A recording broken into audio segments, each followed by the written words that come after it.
पहली नज़र का प्यार, एक प्रेम कहानी। सुशांत 24 साल का, दिखने में डिसेंट और स्मार्ट लड़का था। सविता को उसने पहली बार एक शॉपिंग मॉल में देखा था।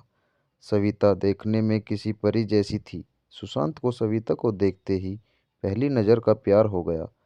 उस दिन सुशांत सविता को देखकर ऐसे मदहोश हुआ कि ना उसे सविता से मिलने की सूझी, ना ही उसने सोचा कि उसका नाम या नंबर पता किया जाए। बस वही मूर्ति की तरह खड़ा होकर उसे देखता रहा। सविता थोड़ी देर बाद वहां से चली गई। सविता के चले जाने के बाद सुशांत का सुख चैन सब चला गया।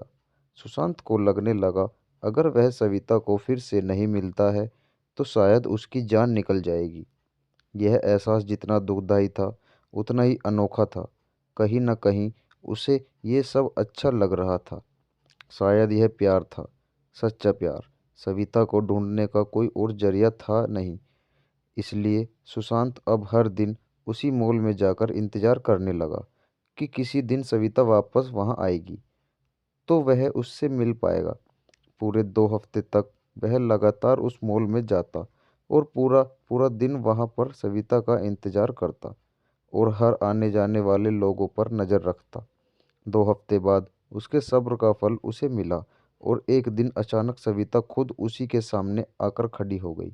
अचानक सविता को अपने सामने देख वो बहुत खुश हो गया और शॉक्ड भी।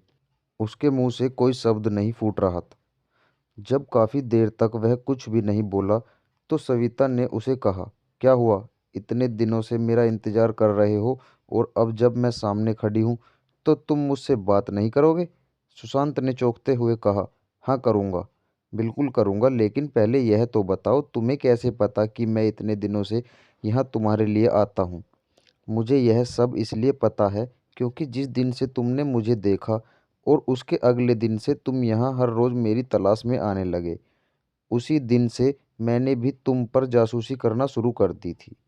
सविता ने कहा। सुशांत के मन में एक सवाल कौंधा। उसने पूछा, अच्छा यह तो समझ में आया कि तुमने मुझ पर बरोबर जासूसी की है, लेकिन फिर भी यह क्लियर नहीं हुआ कि तुम्हें कैसे पता चला कि मैं तुम्हारी तलाश में यहाँ पर आता था।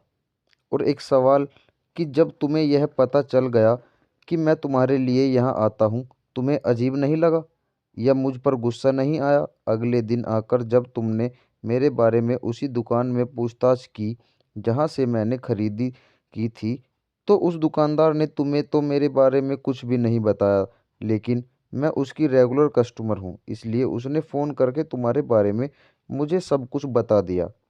मुझे अजीब लगा था कि कोई क्यों मेरे बारे में छानबीन कर रहा है, इसलिए मैंने उसी दिन से यहाँ पर आकर तुम पर जासूसी करना शुरू कर दिया और दूर से ही तुम पर नज़र रखने लगी। सविता ने कहा।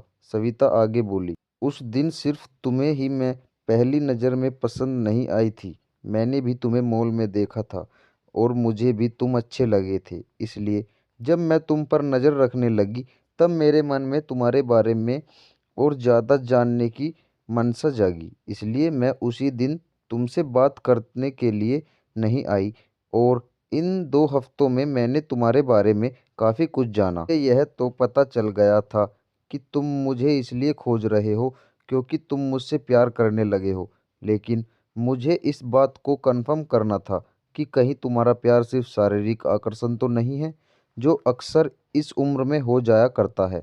लेकिन जैसे जैसे दिन बीत गए और मैंने देखा कि तुम बिना धीरज कोई और बिना इंटरेस्ट यूज किए उतने ही शिद्दत से मेरे लिए यहाँ आते थे और मुझे तलाशते रहते थे, तो मुझे यकीन हो गया कि यह महज एक आकर्षण नहीं है, बल्कि तुम सच में मुझसे प्यार करने लगे हो। और इस बात को तब और ज़्यादा मजबूती मिल गई जब मैंने देखा कि मॉल में मुझसे भी ज़्यादा सुंदर लड़कियां तुम्हारे पास से गुजरती थी, लेकिन तुम उनमें सिर्फ मेरा चेहरा देखना चाहते थे। इन 2 हफ्तों में तुम पर नज़रें रखते रखते मेरे दिल में भी तुम्हारे लिए प्यार जाग गया। और मेरा प्यार भी आकर्षण नहीं है, क्योंकि मुझे भी अब बिना तुम्हें देखे चैन नहीं आता है और मैं भी वही चाहती हूँ जो तुम चाहते हो। इसलिए आज मुझसे रहा नहीं गया और मैं तुम्हारे सामने आकर खड़ी हूँ। सुशांत ने सविता को अपना नाम बताया और उसका नाम पूछा और उसे प्रपोज किया। सविता ने हाँ कहा और दोनों के ही चेहरे पर अपने सपनों के हमसफर से मिलने की खुशी चमक उठी। दोस्तों, अगर आपको कहानी अच्छी लगी हो तो लाइक, शेयर और हमें कमेंट करके ज़रूर बताएं, और चैनल पर नए आए हो तो चैनल को सब्सक्राइब जरूर करें। धन्यवाद।